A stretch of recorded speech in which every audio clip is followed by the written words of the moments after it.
A ver cómo empiezo esto sin parecer una hija de puta, aunque lo soy. Lo sé.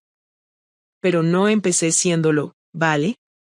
Todo estalló el día que Javi llegó media hora antes de lo previsto a la cena de empresa. Yo llevaba puesto el vestido rojo. Ese. El que él odia porque se me ve todo. El que yo me ponía, según él, para provocar. La diferencia es que esa noche no me lo puse para él. No esperaba verlo hasta el lunes. Ni siquiera esperaba verlo en semanas. Estábamos en el restaurante, un sitio escondido en una callejuela del centro de Valencia, de esos que parecen una trampa para turistas pero donde no entra ni Dios entre semana.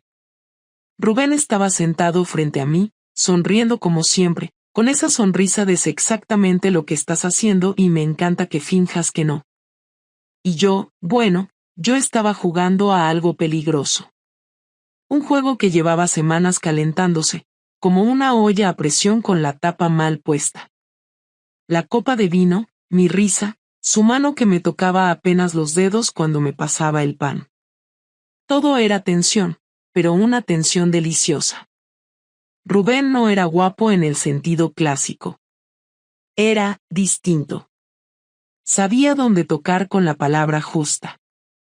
Y yo llevaba meses sin que nadie me hablara así. Cuando Javi entró por la puerta, me congelé. Literal. Como una estatua. Él no dijo nada al principio. Solo se quedó allí parado, mirando la mesa, a Rubén, a mí y al vestido rojo. Y luego dijo, tranquilo como si nada. ¿Tú sabías que esta cena era solo para empleados? Rubén se quedó mudo. Yo intenté decir algo.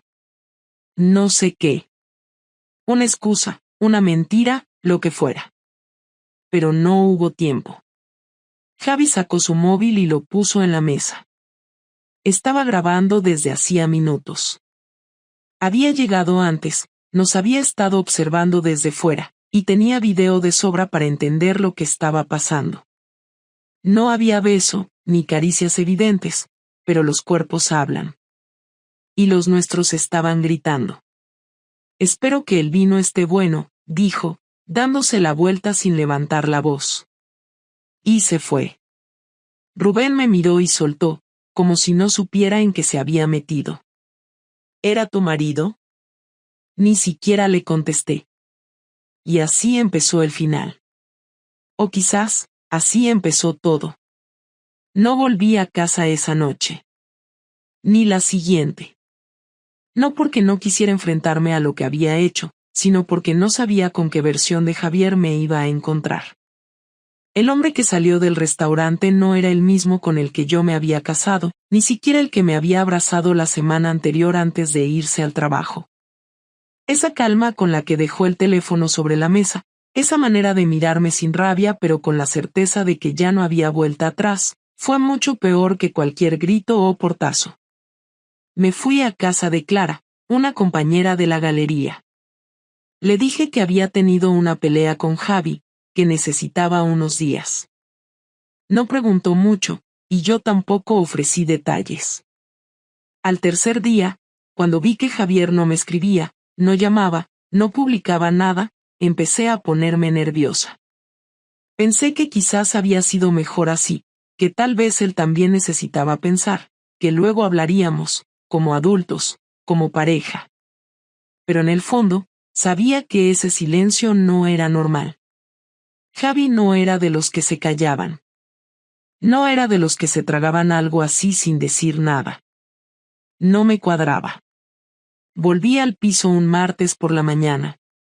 No avisé. Entré con mi llave, con la esperanza estúpida de que quizás estaría durmiendo, o en la cocina, o en el sofá viendo alguna serie como solía hacer. Pero el piso estaba vacío. Más vacío de lo que jamás lo había visto. No solo él no estaba. Faltaba su ropa, su ordenador, su guitarra, hasta su cafetera. Desaparecido. Como si se hubiera evaporado. Incluso Max, el gato, no estaba. Me quedé parada en medio del salón con una sensación que no sabría describir del todo, pero que dolía. En la nevera había un solo papel imantado, una nota escrita con su letra. No era larga, pero me dejó helada. No tengo nada que decirte que quieras escuchar. Y no quiero escucharte a ti. Lo que vi me bastó. Lo demás, lo confirmarás tú sola. Lo leí 3 veces. Luego me senté en la cama vacía y no supe qué hacer. No lloré. Ni siquiera me moví durante un rato. Solo pensaba en por qué no había reaccionado como yo esperaba. ¿Por qué no había gritado? No me había exigido explicaciones. No me había echado en cara nada. La indiferencia, su silencio, me destrozaban más que si me hubiera insultado. Porque eso significaba que no había nada que arreglar. Que para él, ya estaba todo dicho. Durante los siguientes días, empecé a descubrir lo que había hecho mientras yo jugaba con Rubén. No solo había recogido sus cosas sin que me diera cuenta, también había avisado al casero de que dejaría el piso. La cuenta conjunta del banco, bloqueada. Las contraseñas del correo compartido, cambiadas. Incluso su madre, que me escribía cada semana, dejó de responder. Era como si Javier hubiese desaparecido del mapa, pero solo para mí. Lo peor vino 2 semanas después. Llegó una carta a mi nombre, sin remitente. La abrí con manos temblorosas. Dentro había una copia de un documento firmado por él, la petición de separación. No divorcio aún, pero un paso. Legal. Oficial. Sin una sola palabra suya. Fui a buscarlo al trabajo. Sabía que seguía yendo, no había dejado de trabajar porque la empresa seguía publicando cosas donde aparecía él. No me dejaron pasar. Dije que era su esposa, que era urgente. El recepcionista me miró con cara de saber perfectamente quién era yo, y me dijo con toda la cortesía del mundo que Javier había dado instrucciones claras. Si iba yo, no querían recibir visitas personales. Así, sin más. Esa noche fui a casa de su amigo Tony. Tocaba la puerta como una loca. Tony abrió con cara de no querer verme. Yo ya estaba llorando, porque la rabia se me había transformado en desesperación. Le dije que necesitaba hablar con Javi, que solo quería verlo, que me dejara 5 minutos. Tony no me dejó pasar. Me miró con una mezcla de asco y pena que me clavó. Dijo que él no iba a meterse, pero que ya era tarde. Que Javi lo tenía todo claro. Que no entendía por qué actué como actué, que todos estábamos sorprendidos, que ni él ni los demás sabían nada hasta que Javi les enseñó el video. Ahí me di cuenta, no solo me había grabado en el restaurante, lo había enseñado. A sus amigos. Tal vez a su familia. No sé a quién más. No necesitó decir nada. Solo dejó que los demás vieran lo que yo misma había provocado. ¿Y tú qué esperas, Laura? Me soltó Tony antes de cerrar la puerta. ¿Que te abrace? ¿Que diga no pasa nada? Él te quiso más de lo que tú misma te soportabas. Y tú lo reventaste todo por un tipo con tatuajes y frases bonitas. Pues ahora vive con eso. Me fui. Caminé sin rumbo. No sé cuánto tiempo estuve fuera. El resto de la noche la pasé en un banco del parque. Volví al piso al amanecer. El vacío seguía ahí. Y también la nota en la nevera. La leí otra vez. Y entonces sí. Lloré. Porque entendí que ya no tenía forma de frenar lo que venía. Y lo peor no era que me dejara. Lo peor era que había planeado su salida con más cuidado del que yo puse en esconder mi traición. Porque él sí pensó en las consecuencias. Y yo solo pensé en mí. No fue hasta la 3ª semana que logré encontrarlo. No porque se escondiera físicamente, sino porque me había borrado de su vida con una precisión que me dejó en ridículo. Las redes sociales cerradas, su número de teléfono dado de baja, los correos sin respuesta, y hasta sus amigos, que antes me escribían por cualquier tontería, ahora ni siquiera abrían mis mensajes. Pero cometió un solo error. Dejó una factura de su nuevo seguro médico vinculada al correo compartido que olvidó cerrar. Allí encontré una dirección en Castellón, donde parecía haber alquilado un estudio. No sabía si ir. Lo pensé 2 días seguidos, pero al final, cogí un tren y me planté allí sin saber qué le iba a decir. Toqué el timbre como si esperara que no respondiera. Pero lo hizo. Abrió la puerta sin sorpresa, como si ya supiera que iba a aparecer. No dijo hola, ni preguntó nada, solo se hizo a un lado y me dejó pasar. El estudio era pequeño, sin decoración, todo en blanco, con apenas una mesa, una cama sin cabecero, y una estantería con libros desordenados. No tenía ni televisor. Era como si viviera en pausa. Me senté en la única silla libre. Él se quedó de pie. Necesito hablar contigo, empecé. Lo dije así, directo, porque no podía permitirme titubear, no cuando ya había cruzado media comunidad para estar ahí. Javier se cruzó de brazos. Su expresión no era de odio ni de tristeza. Era esa frialdad seca que se instala cuando ya no queda emoción que salvar. ¿Hablar de qué? ¿Del tipo con el que te ibas a acostar si yo no llegaba a tiempo? Preguntó sin levantar la voz. No pasó nada, respondí sin pensarlo. Tienes razón, no pasó nada.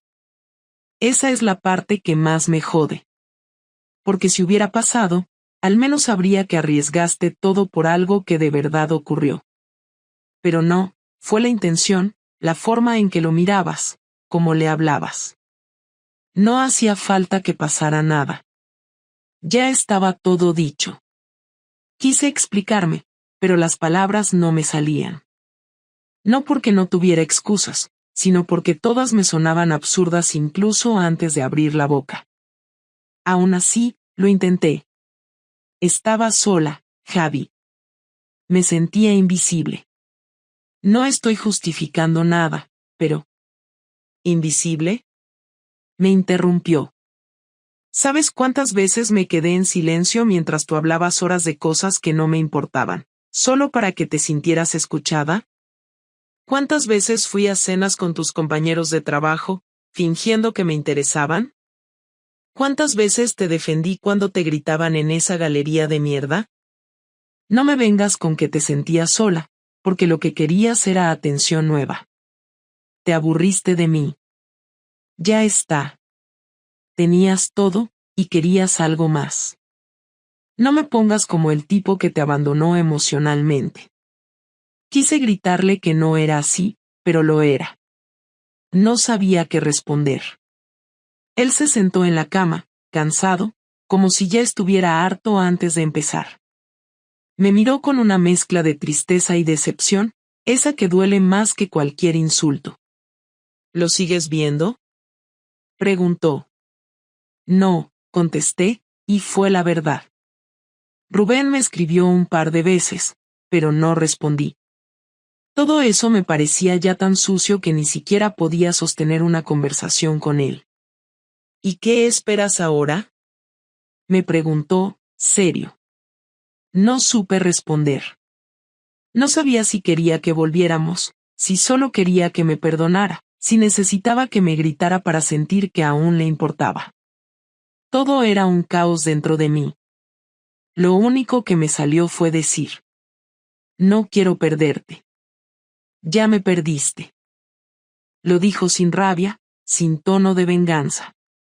Solo con la claridad de alguien que había tomado una decisión y no pensaba dar marcha atrás. No me pidió que me fuera, pero su mirada me empujaba fuera. Me levanté y estuve a punto de decirle que lo amaba, pero me pareció que eso era burlarse de él en su cara. Me fui sin decir nada más.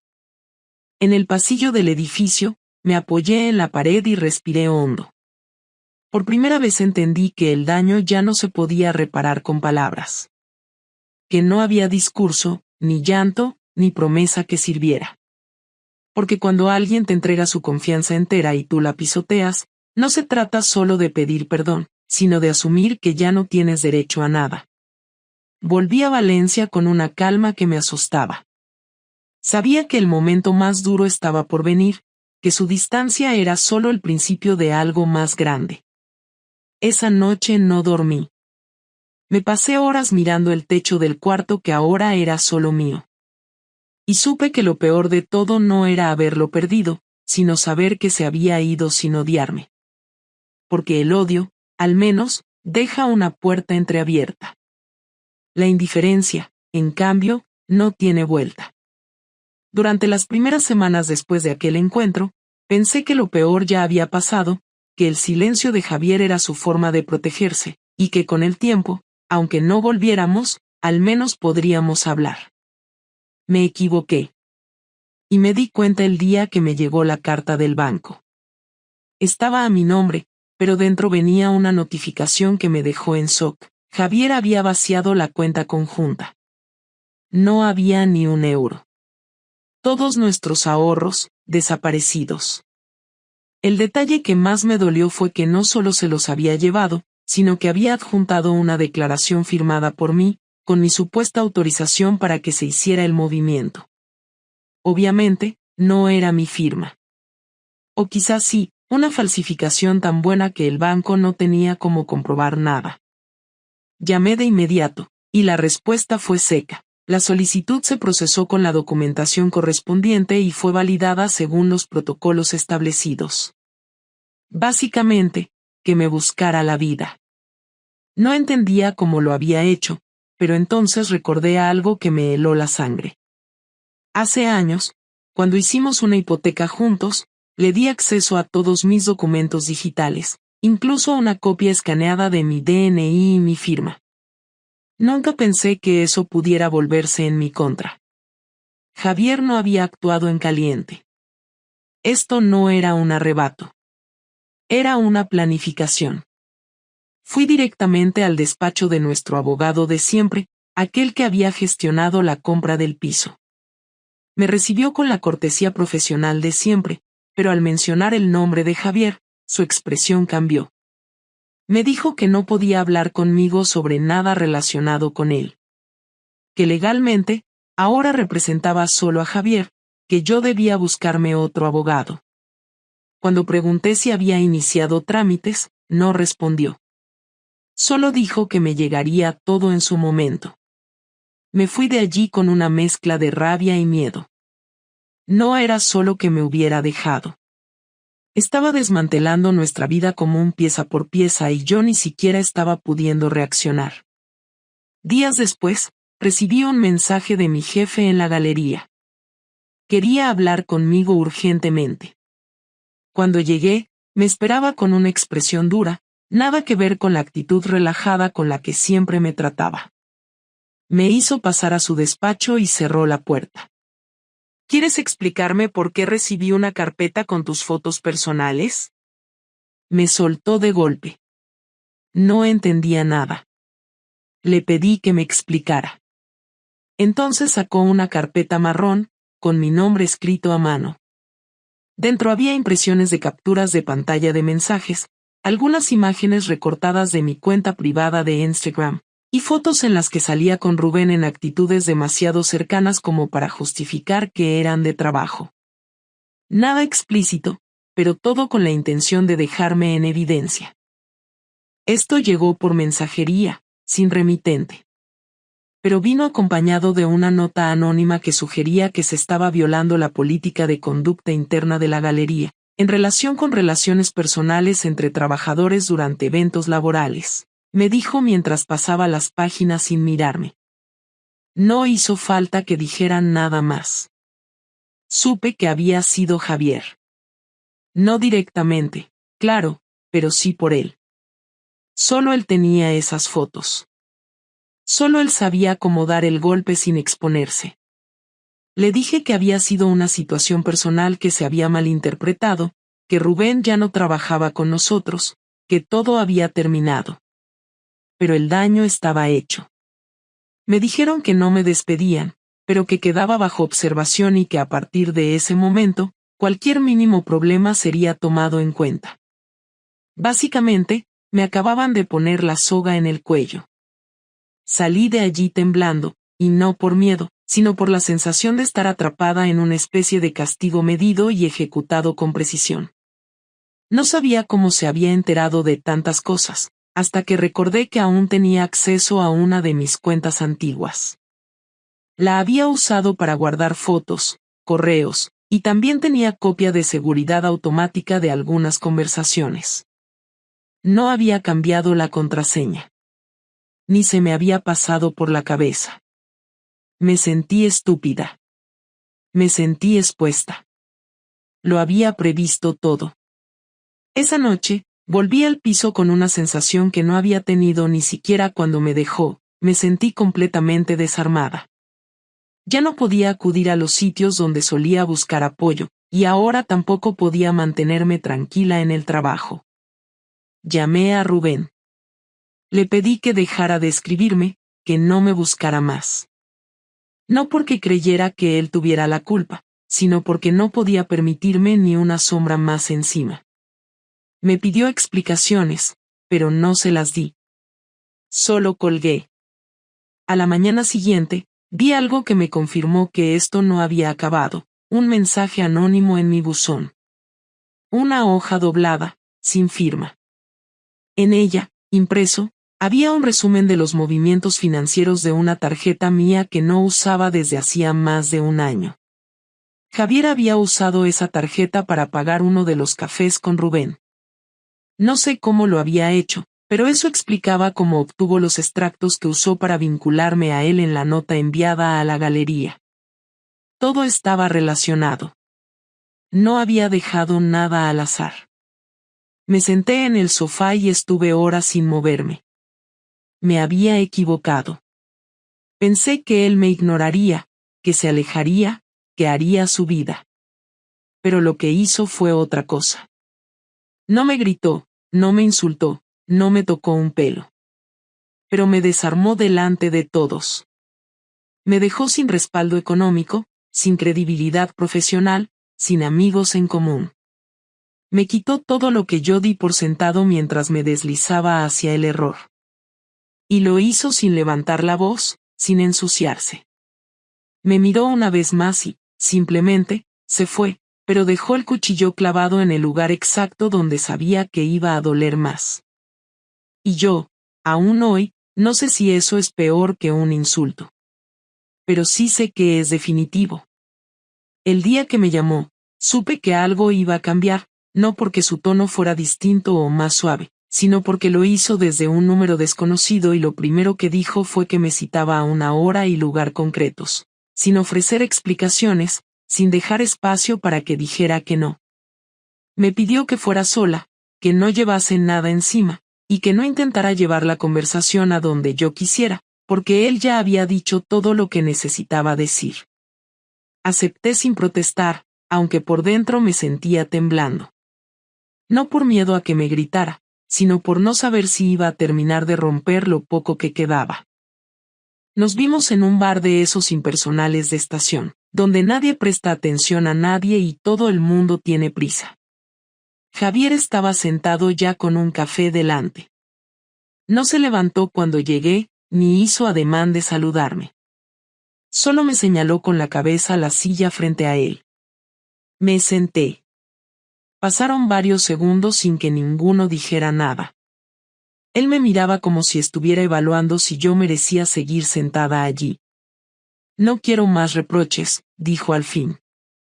No vengo a escuchar explicaciones, ni a dar consejos, ni a recibir disculpas. No me interesa. Vengo a cerrar esto como se tiene que cerrar, de frente. Asentí. No iba a interrumpirlo. Me lo debía, aunque ya ni siquiera tenía claro qué cosas tenía derecho a decirle y cuáles no. Javier respiró hondo y empezó a hablar, no desde la rabia, sino desde un lugar tan firme que me costaba mantenerle la mirada. Nunca pensé que tú fueras de las que se aburre fácil, pero lo eras. Nunca pensé que fueras de las que necesita validación ajena cuando ya la tiene en casa, pero también lo eras. Me equivoqué en todo, Laura. Te construí una imagen que no se correspondía con quien realmente eres. Y no te culpo por ser así, pero sí por esconderlo tanto tiempo. No escondí nada, solo me perdí, intenté decir. No, Laura, no te perdiste. Tomaste decisiones. Cada vez que aceptaste sus mensajes, cada vez que fuiste a verlo, cada vez que mentiste. No fue un accidente. No fue un error de una noche. Fue un proceso. Y yo estuve ahí, creyendo que aún te importaba. No supe qué responder. Bajé la mirada. Me dolía, sí, pero no porque no lo supiera, sino porque oírlo dicho así, tan claro, me dejaba sin defensa. Entonces me miró directamente, como si ya no quedara nada que temer. Te voy a dar el divorcio sin condiciones. No quiero tu dinero, ni quiero seguir con esto. Lo único que pido es que no vuelvas a buscarme. No me escribas. No me llames. No te acerques a mi familia. No intentes recuperar amistades comunes. Desaparece. Sentí que me quedaba sin aire. No había esperado reconciliación, pero no creí que su decisión fuera tan total. Aún así, pregunté lo que me venía quemando desde hacía semanas. ¿Alguna vez pensaste en perdonarme? Javier soltó una risa seca, sin emoción. Sí. Durante las primeras 2 semanas. Pensé en lo que podríamos hacer para reconstruir algo. Hasta busqué ayuda profesional, por si había una forma de entenderte. Pero luego me llegó la carpeta con las fotos, los comentarios de tus compañeros, los susurros en la galería. Me di cuenta de que tú ya habías decidido antes de que yo supiera nada. Lo tuyo no fue una caída. Fue un salto. Y ahora solo estás llorando porque la caída fue más dura de lo que pensabas. No estoy llorando, dije, aunque era mentira. Me ardían los ojos, pero aguantaba. No necesitas llorar conmigo, respondió él. Llora en casa, con quien quieras. Ya no es mi asunto. Entonces se levantó. Sacó de su chaqueta un sobre y lo dejó frente a mí. Aquí están los papeles. Fírmalo. No los voy a leer otra vez. Si quieres discutir cláusulas, díselo a tu abogado. ¿No quieres saber cómo me siento? Pregunté, más como reflejo que por esperar una respuesta. No. No me importa. Y se fue. Me quedé allí sentada, con el sobre en la mano, mirando su silla vacía. No sé cuánto tiempo pasó hasta que me di cuenta de que la música ambiente del bar me molestaba, que la gente entraba y salía sin notar que yo estaba al borde del colapso. Me levanté al final, caminé como si llevara un peso encima y fui hasta el baño. Me miré al espejo. No me reconocí. Él tenía razón. No había sido una caída. Había sido un salto. Pero no creí que el fondo estaría tan lejos. Llené el formulario del divorcio esa misma noche. Lo hice en silencio, sin música, sin televisión, sin distracciones. No porque quisiera mostrarle a Javier que era obediente, sino porque era consciente de que no tenía nada más que negociar. Lo había dejado claro en esa cafetería. No quería venganza económica, no quería parte de mis cosas, no me estaba chantajeando emocionalmente. Solo quería desaparecer de mi vida con la misma determinación con la que yo, durante semanas, me había escapado de la suya en secreto. Fui al registro civil 2 días después y entregué los papeles firmados. Me tocó hacer cola con otras parejas que hablaban entre ellas, algunas con niños llorando, otras discutiendo en voz baja. Yo no dije ni una palabra. Cuando salí, no me sentí liberada, ni triste, ni siquiera vacía. Me sentí irrelevante. Era como si ya no importara nada de lo que hiciera. Pasaron días sin que nadie me llamara. Había perdido el contacto con la mayoría de nuestros amigos comunes, y mi familia, que nunca fue muy cercana, tampoco se metió demasiado. Sabían que había pasado algo, pero no preguntaron. No por respeto, sino por desinterés. Volví al trabajo como si nada, aunque con una sensación constante de estar ocupando un lugar que ya no me pertenecía. Cada vez que me cruzaba con alguien en la galería, sentía que me miraban distinto. No por el escándalo, que seguramente ya se había olvidado, sino porque yo ya no sabía cómo encajar. Todo lo que hacía me parecía falso, como si estuviera imitando mi vida anterior sin entenderla del todo. Me mudé del piso unas semanas después.